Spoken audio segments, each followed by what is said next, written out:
धीरे धीरे रात गांव पर उतर रही थी। आसमान में काले बादल छा चुके थे और दूर कहीं जंगल की तरफ से सियारों के रोने की आवाजें सुनाई दे रही थीं। गांव के किनारे एक छोटा सा घर था जहां दो भाई बहन अमन और मोहिनी अपनी बूढ़ी दादी के साथ रहते थे। उनके घर के पीछे एक बहुत बड़ा और घना जंगल था। उस जंगल के बारे में गांव में कई डरावनी कहानियां मशहूर थीं। लोग कहते थे कि जंगल के बीचों बीच एक बूढ़ी डायन रहती है जो रात के अंधेरे में बच्चों को अपने पास बुलाती है और फिर उन्हें कभी वापस नहीं आने देती। लेकिन उस रात अमन तेज बुखार में तप रहा था।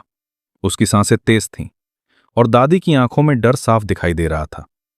उन्होंने कांपती आवाज में कहा, अगर अभी दवा नहीं मिली तो अमन की हालत और बिगड़ जाएगी। मोहिनी ने अपने भाई को देखा। उसका चेहरा लाल था, आंखें बंद थीं और वो बिस्तर पर बेसुध पड़ा था। मोहिनी ने हिम्मत जुटाई और बोली, दादी, मैं दवा लेकर आती हूँ। दादी घबरा गई। उन्होंने तुरंत उसका हाथ पकड़ लिया और कहा, नहीं बेटा, रात होने वाली है, उस जंगल में मत जाना, वहां वो बूढ़ी डायन रहती है। मोहिनी ने धीरे से दादी का हाथ पकड़ा और बोली, अगर मैं नहीं गई तो अमन का क्या होगा। दादी कुछ पल चुप रहीं, फिर उन्होंने आंखें बंद की, भगवान का नाम लिया और मोहिनी के सिर पर हाथ रखकर बोली, ठीक है, लेकिन एक बात हमेशा याद रखना, अगर जंगल में कोई तुम्हारा नाम पुकारे तो पीछे मुड़कर मत देखना, चाहे कुछ भी हो जाए, बस अपने रास्ते चलती रहना। मोहिनी ने सिर हिलाया और हाथ में लालटेन लेकर जंगल की तरफ चल पड़ी। शुरुआत में रास्ता साफ था, लेकिन जैसे जैसे वो जंगल के अंदर बढ़ती गई, पेड़ और घने होते गए। ठंडी हवा चलने लगी, सूखे पत्तों की आवाज, टूटती टहनियों की खड़खड़ाहट और दूर से आती अजीब फुसफुसाहटें। मोहिनी का दिल तेजी से धड़कने लगा। तभी अचानक किसी ने बहुत धीरे से उसका नाम पुकारा, मोहिनी। वो रुक गई, उसके कदम जम गए। फिर दोबारा आवाज आई, इस बार और पास से, मोहिनी, पीछे देखो। मोहिनी की सांसें तेज हो गईं। उसका मन हुआ कि वो पलट कर देखे, लेकिन तभी उसे दादी की बात याद आई। उसने अपनी आंखें बंद की और तेज कदमों से आगे बढ़ने लगी। जैसे जैसे वो आगे बढ़ रही थी, आवाजें और तेज होती जा रही थीं।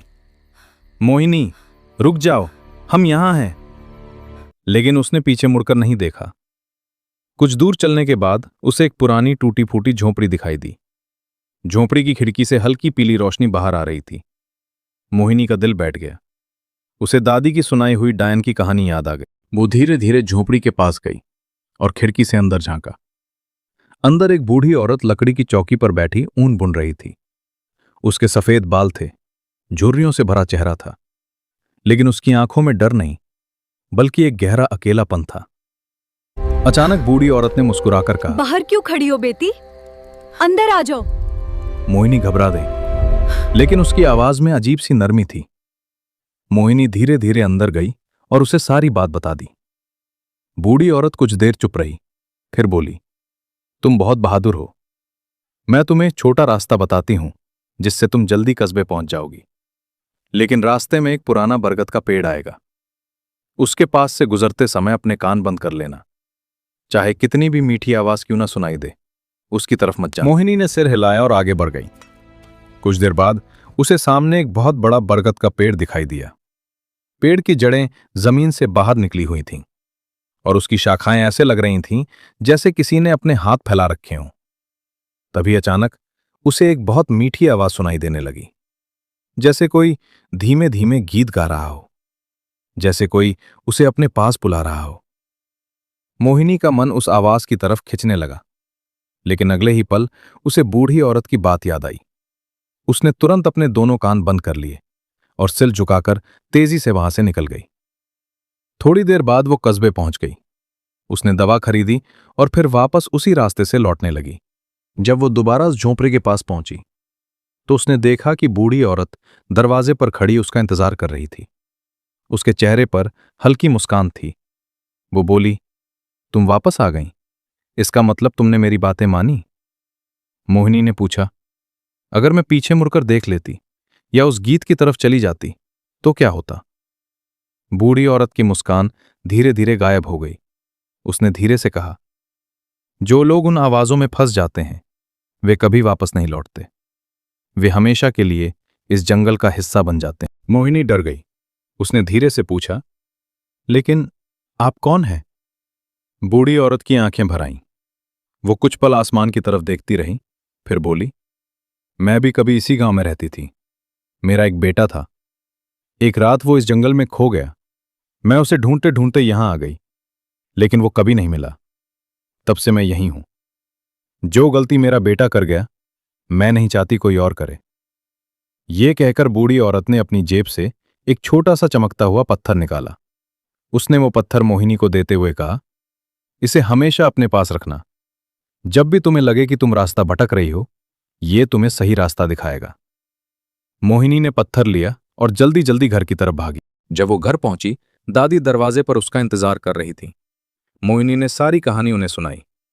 दादी कुछ पल के लिए चुप हो गईं, फिर उनकी आंखें फैल गईं। उन्होंने धीरे से कहा, वो कोई डायन नहीं थी, वो तो चंद्रकला दादी थी। चंद्रकला दादी। कई साल पहले वो अचानक गायब हो गई थी।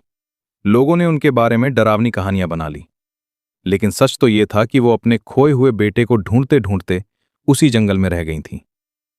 उस दिन के बाद मोहिनी और अमन अक्सर जंगल के किनारे उनके लिए खाना और कंबल रखाते, और हर सुबह वहां से खाना गायब होता, लेकिन बदले में वहां जंगल के मीठे फल, रंग बिरंगे फूल और सुंदर चमकते पत्थर रखे होते। शायद चंद्रकला दादी अब भी वहीं थी, अकेली, लेकिन अब उतनी अकेली नहीं।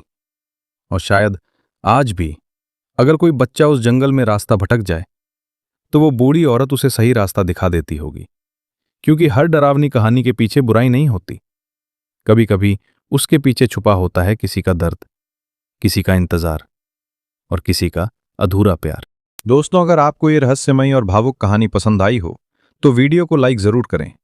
ऐसे ही डर, रहस्य और सीख से भरी कहानियों के लिए चैनल को सब्सक्राइब करना मत भूलिए।